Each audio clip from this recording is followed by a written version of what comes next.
welcome to Leveling the Playing Field. I'm Angela Morabito with the Defense of Freedom Institute, and today I have the honor of being joined by Senator Tommy Tuberville of Alabama, who has introduced the Protection of Women and Girls in Sports Act. Senator Tuberville, thank you for being here. Thank you. It's great to be here with you.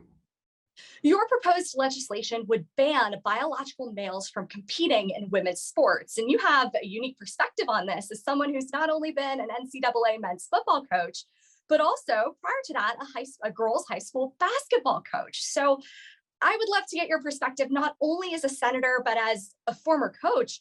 Would it have been safe for your athletes to take basketball court and compete against a biological man? Well, it's not just unfair, it's unsafe, and it's just wrong, out and out wrong what the Biden administration is doing. You know, they're trying to twist Title IX to appease the far left, and basically at the end of the day, it's going to destroy women's sports. You know, they're trying to put new rules out there that biological males can compete in women's sports in May. I think that's when it starts up, and so that's going to be their new goal and new target date. And they're going to expect that the schools enforce it in next year, 23 and 24 school years. So we're right here upon it, and they're pushing it very hard. So that's the reason we have the Protection of Women and Girls in Sports Act. We just want to protect them. We want to protect girls and women, because since Title IX, 50 years ago, when it started, the number of young girls and women in sports has gone up at a tremendous amount. And then just scholarships alone for girls that going to school and college on scholarships has gone up 600%. So there's a lot of reasons to do this, but number one, young girls and women don't want to compete for second place. They can't compete with biological males that have a stronger body, muscle mass, heart capacity, lung capacity. They don't have it, and it's unfair. So we're going to fight this tooth and nail. I don't understand what the Biden administration is trying to prove with this. It's a very small percentage of biological boys that have transitioned, and if they want to have their own section in terms of which to compete in, I'm all for that. You know, they can do whatever they want with their body, but competing against girls that are at a disadvantage is just wrong. I couldn't agree more. And this used to be a consensus issue. There didn't used to be any sort of partisan divide on, whether or not women's sports should be allowed to exist and should be preserved for women alone. And one of the ways you've stood up against this, Senator, is by filing a public comment against the Biden administration's planned rewrite of the Title IX rule.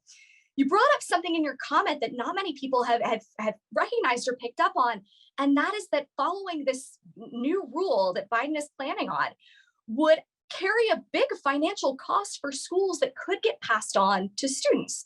What can you share with us about that? Well, it's going to be very expensive. And again, I don't understand where they're coming from, because it had just been recently that most of the Democrats have been against this. And so it's going to tear down Title IX. It's going to cancel a lot of women's sports. What it's going to do too is it's going to be cost to it. You're going to have litigation. You're going to have lawsuits. Schools don't have the money to get involved in that. So they're creating problems that we don't need. They're creating a lot of problems all over the world.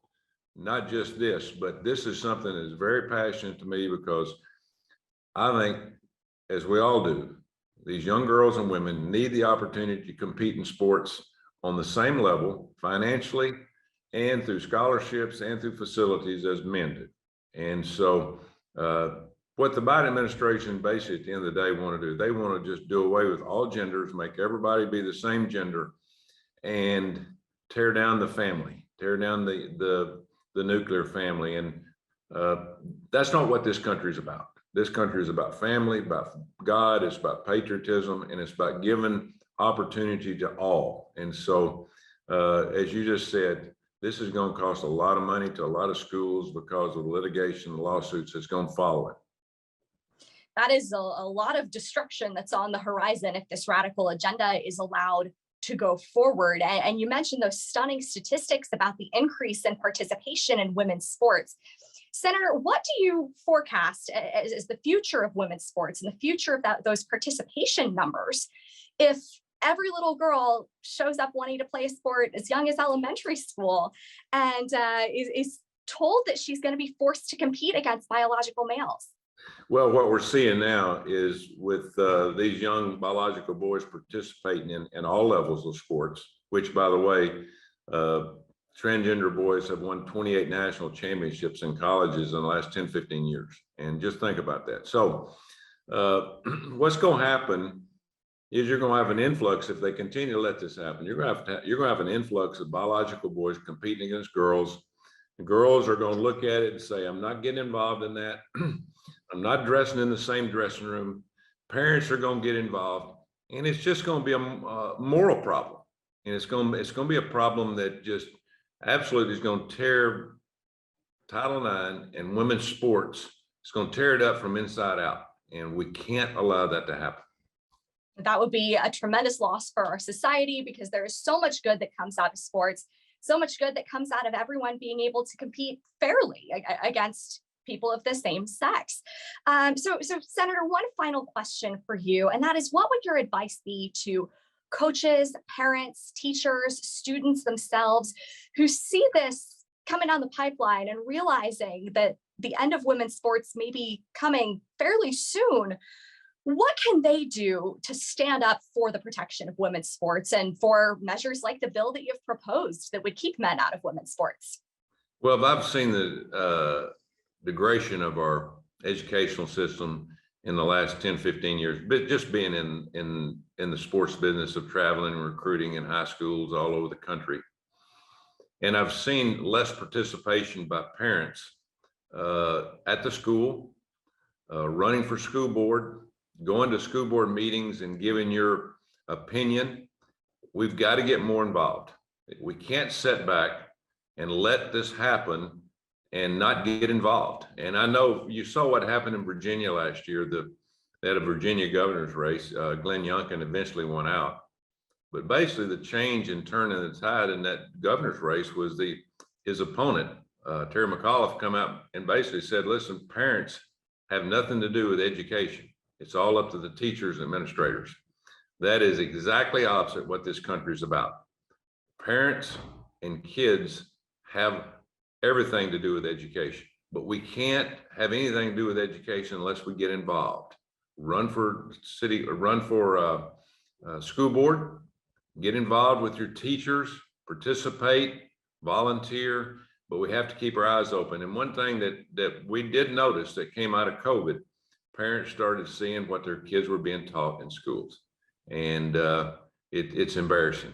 So we're losing our education system, but we need to fight back. And if we don't fight back, we'll lose it 100%. And when we lose our education in this country, we're going to lose our country as a whole, because we can't deal with all the things that they want to teach and do in our educational system.